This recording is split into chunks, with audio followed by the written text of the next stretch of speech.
Welcome to another edition of Arizona Wildcats Insiders Podcast. I'm your host, Troy Hutchison, and we are officially 12 days away from Arizona kicking off its 2025 college football season against Hawaii in Tucson on TNT, meaning we're 12 days away from the Brent Brennan era entering year two after an underwhelming first season underneath Coach Brennan as Arizona went 4-8 after starting off number 21 in the AP poll, not making a bowl game, losing 7 of their last 8 games. Things were not good for Arizona, meaning a lot of changes happened for the Wildcats. They couldn't just sit and be happy with what they had. They had to make some changes clearly that they were going to get things in the right direction. Number one was the change out offense coordinator. Dino Babers no longer the play caller for Arizona, as Brennan has hired Seth Dagey after 1 year at Marshall. He comes in as Arizona's offense coordinator. And then defensively, Joanne Aquina is out and Danny Gonzalez is in after being promoted from linebacker coach and being the defensive coordinator this spring season, training camp, and offseason for Arizona. Not only was there coaching changes for the Wildcats, but a lot of changes on the roster as Brent Brennan and his staff added 61 new players to Arizona's roster, via transfer, via the 2025 recruiting class. The Wildcats have brought in new faces, a lot of offensive linemen. Arizona now has 20 offensive linemen. That's a massive number. Maybe it's going to become a norm in college football right now with how rosters have expanded. The transfer portal has operated. I think you're going to make that a norm. You're going to see that as a norm for college football with, a mass quantity of offensive linemen, because why not?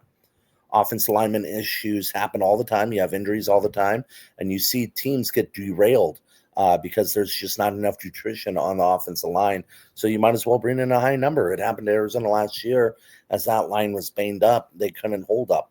So this year they've mitigated that, hopefully, with new faces in the locker room. But there's a lot of problems for Arizona last year. Obviously, offensively, it wasn't good. After the 61-point performance against New Mexico, Arizona averaged around 18 points per game the rest of the way, 11 games. They never reached over 40. They never reached over 35 again. It was a big problem. Arizona just couldn't move the football, had a hard time getting past 50. Noah Fafita got sacked 28 times. High number of turnovers. Fafita had 12 interceptions. It just wasn't good for Arizona offensively. There's a lot of problems there. And then in the red zone, when they did get in there, they didn't necessarily finish with a touchdown all the time. And 24 trips to the red zone, which is a horrible number to only have 24 trips to the red zone. In comparison, Arizona's 24 trips, ASU doubled that and more. Meanwhile, ASU's in the college football playoffs and Arizona's not in a bowl game. Arizona only scored 15 touchdowns of those 24 trips. Now, they weren't bad nationally in terms of percentage of points in the red zone. They finished 39th nationally, but 6 field goals in those 24 trips. So you didn't score 3 times. That's not bad. At least you scored. But you couldn't get there. You couldn't finish. And you just didn't have a lot of opportunities. And I think a lot of that had to deal with some of the play calling was questionable. I think when they got in there, they shot themselves in the foot. They missed open guys. Again, the play calling was very vanilla, and it led to issues. And when they were rolling and they did get in the red zone, Fafita would throw a pick or miss an open man because you're under duress. 28 sacks. It wasn't a well-oiled machine. It was a discombobulated machine holding on by a limb. Luckily for Arizona, which they don't have the luxury of this season in terms of known quantity. I'm not trying to diss on the kickers right now, but, it's not a proven commodity.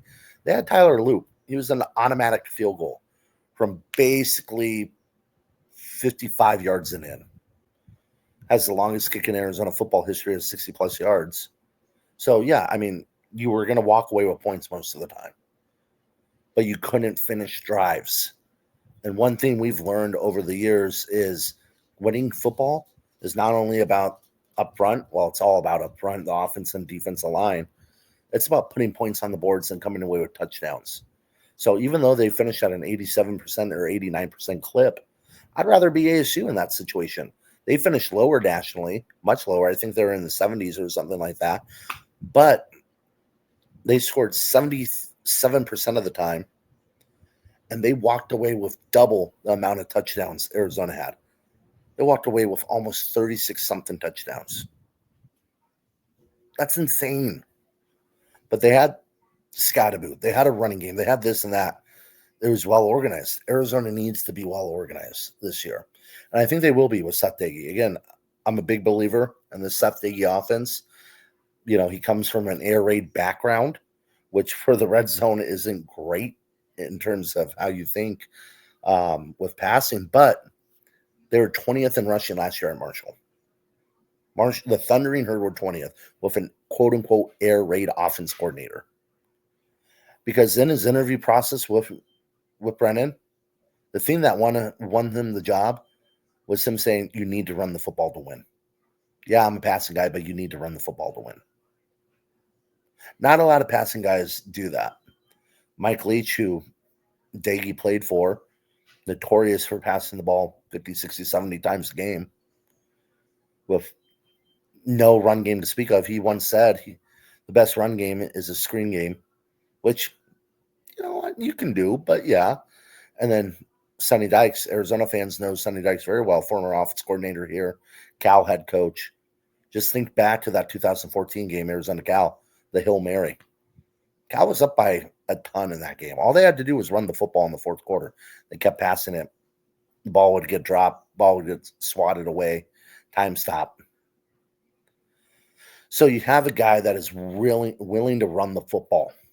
And why is that important? Because when you're in the red zone, you want someone that's going to run the football. That's how you put away games. That's how you win games. When Arizona had Scotty Graham as the running back coach under Jed Fish, he said, we got to run in the red zone to win. It's the only way we're going to win, guys. And he was right. And you saw that with Jonah Coleman. You saw that with Michael Wiley. They were able to run the football in the red zone. Go figure. They won 10-plus games. Won the Alamo Bowl. Last year, you had an offense coordinator that refused to run the football, that seemed allergic to run the football at times. They didn't win. They struggled. They went away from the run. So as you go into the red zone, one, you need to run the football. That's number one. You need to have the backs to do it and the offensive line to do it, or the scheme to do it. Again, a guy like Rich Rod, spread offense, but it's up-tempo, in-your-face, high-tempo offense. Let's go. And it's running it down your throat. So you got to be able to run. That's number one. Number two, you got to have targets. You got to have receivers that can not only get open, but high point the ball over a defender. They got Trey Spivey, and he's been incredible during training camp. They got some tight ends. Tyler Powell looks like a beast. Sam Olsen is a possession, short yardage tight end receiver type. They got options there. And you have to have a quarterback that can create for his own, because you're going to be under duress at times. Plays are going to get breakdown. Defenses are going to cover something out in the end zone, and you got to make something happen. Noah Fafita isn't the best rusher, but he's been working on it this training camp, and he realizes it's something that he needs to improve upon to help his game improve and help the team improve. So having that RPO option. RPOs are so incredibly important in college football. Even in an offense that isn't necessarily a high-tempo offense, like a Jetfish offense, there's still RPO concepts. There's still RPO background to it. I mean, it's highly important. You want to give your quarterback options out there on the football field. You want to give them the option to run. You want to give them the option to dump it off here. Now, again, traditional RPO is like an option offense. So it's a little bit different, but there's concepts of it all across college football, even in offenses that aren't up-tempo. So you need to improve there. And one of the biggest things in short yardage, say it's, second and goal on the 2. Your offensive line needs to be nasty. They need to be nasty junkyard dogs. And I 100% mean that. You got to move the pile. You can't get pushed back. Either stand your ground or move the pile. You got to be tough, mentally tough. And I think this line is going to be better than last year just in terms of nutrition. Because last year they were dropping like flies. I think there's some better players on last year's line than this year's line. But you got to have that girth. You got to move the pile. You got to have a nasty edge to you. And I think we're seeing Arizona develop that in training camp. So those are some things that Arizona needs to do to improve in the red zone. I think they will improve in the red zone. Will they rank 30th, 39th again? I don't think that matters. Maybe.